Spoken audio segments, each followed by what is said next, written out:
সমস্যা না, আমি কইতাম ধরেন ওয়ার্ল্ডের যে বড় বড় তারকা আছে তারা তুমি খেলার মধ্যে খুব মারাত্মক ধরনের একটা ষড়যন্ত্র হয়েছে। এই যে ডোনাল্ড ট্রাম্প মাগির ভুয়া, ডোনাল্ড ট্রাম্পের খুব হুমকি দিলেছে আমার মেসিকে।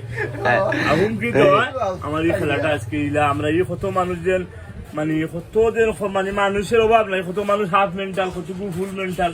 আমিও এটা বাজে দিন থাকাচ্ছি আমার এই খেলা শুনলে। এই খেলা শুনলে কিরকম ষড়যন্ত্র করতে তোমার কাছে মনে হইল? আমারটা নিয়ে নিতে তুমি ভাবো না ফেসবুক আমি পাইলাম না, আমি পাইলাম না করে তোমার কইরাম।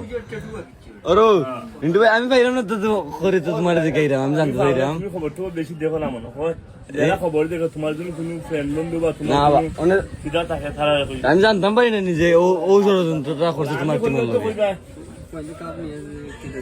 কৌতে কিতা ষড়যন্ত্রটা করছে আমার হুমকি দিলাইছে তোমরা যদি মনে করো যে খেলা কাপ নিয়ে যে তোমরা জানলো যাইতেছে